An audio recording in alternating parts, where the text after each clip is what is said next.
wabarakatuh. Perkenalkan, nama saya Putri Balkis, NIM saya 0601241008. Saya ingin mempresentasikan tugas tentang Pancasila dalam lintasan sejarah bangsa Indonesia. Pengertian Pancasila adalah hasil sejarah yang sangat berharga sehingga kita dapat bersepakat mendirikan dan mempertahankan NKRI atau Negara Kesatuan Republik Indonesia. Nilai-nilai budaya semasa kejayaan Sriwijaya ada 4, yaitu pertama, toleransi beragama. Agama Buddha dan Hindu hidup secara berdampingan dengan damai. Yang kedua, Pusat Studi Agama Buddha. Sriwijaya memiliki sekolah tinggi agama Buddha di Palembang, menjadi pusat studi terbesar di Asia Tenggara. Yang ketiga, hubungan dengan India. Sriwijaya memiliki hubungan yang baik dengan India, salah satunya mengirim pelajar ke India. Yang keempat, kebudayaan maritim. Sriwijaya terkenal sebagai kerajaan maritim terbesar di Asia Tenggara. Era prakemerdekaan. Nilai Pancasila dalam perjuangan bangsa Indonesia ada 4, yaitu nilai persatuan, nilai ketuhanan, nilai kemanusiaan, dan nilai gotong royong. Fungsi Pancasila yaitu memberikan gambaran cita-cita bangsa Indonesia, memberikan sumber motivasi dan tekad perjuangan, memberikan tekad untuk memelihara dan mengembangkan identitas bangsa. Kerajaan-kerajaan di Jawa Timur itu Isana, Dharmawangsa, dan Airlangga. Agama yang diakui kerajaan adalah agama Buddha, agama Wisnu, dan agama Siwa.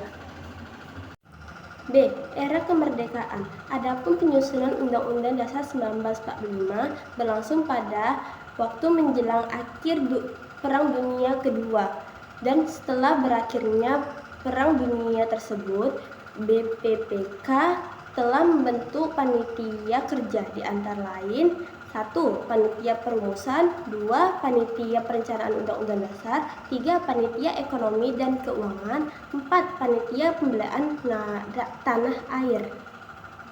Pada pagi hari tanggal 29 April 1945, bendera Sang-Merah Putih dikibarkan di samping bendera Jepang di depan Gedung Pejambon nomor 1 di Jakarta. Kemudian pada tanggal 28 Mei 1945, Gun Seikan, yaitu Kepala Pemerintah Bala Tentara Jepang di Jawa, telah melantik anggota-anggota BPPK. Di antara lain, anggota-anggota panitia kecil yaitu Soekarno, Muhammad Hatta, Muhammad Yamin, Ahmad Subarjo, Ahmad Ramis, Abdul Qadir Muzakir, Wahid Hasyim, Agus Salim, Abu Kusno, Jokro Sujoso. Masa berlakunya Undang-Undang Dasar 1945. Dari uraian di atas, ini dapatlah rinci masa berlakunya Undang-Undang Dasar 1945 sebagai berikut. 1. Berlaku selama masa Republik Pertama, dari tanggal 18 Agustus 1945 sampai 27 Desember 1949. Yang kedua, berlakunya selama masa Republik Kedua, dari Undang-Undang Dasar Negara Bagian RIS, dari tanggal 27 Desember 1949 sampai 5 Juli Agustus 1950.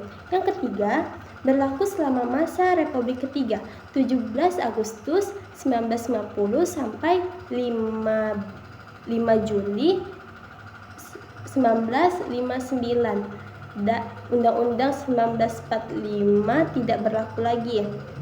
Yang keempat, berlaku selama masa Republik keempat, dari 5 Juli 1959 dan sampai sekarang.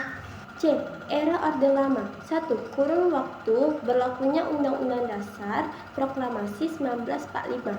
Seperti telah dijelaskan, Undang-Undang Dasar 1945 ditetapkan dan disahkan oleh PPKI pada tanggal 18 Agustus 1945. Dalam ayat 2, aturan tambahan Undang-Undang Dasar 1945 disebutkan bahwa dalam 6 bulan sesudah majelis permusyawaratan dibentuk, majelis itu bersaing untuk menetapkan Undang-Undang Dasar. D. Era Orde Baru. 3 tuntutan rakyat yaitu 1. Bubarnya PKI. 2. Bersihkan kabinet dari unsur-unsur PKI. 3. Turunnya harga-harga atau perbaikan ekonomi. Lahirnya surat perintah 11 Maret ini dianggap oleh rakyat sebagai lahirnya Orde Baru. E. Era Reformasi. Cara melakukan amandemen Undang-Undang Dasar 1945. MPR melakukan perubahan Undang-Undang Dasar 1945 berdasarkan pada pasal 3 Undang-Undang Dasar 1945 sebelum diamandemenkan. Jenis perubahan Undang-Undang Dasar 1945: mengubah rumusan yang telah ada, membuat rumusan baru sama sekali, menghapus atau menghilangkan rumusan yang ada, memindahkan rumusan pasal. Sekian dari saya. Wabillahi taufiq wal hidayah. Wassalamualaikum warahmatullahi wabarakatuh.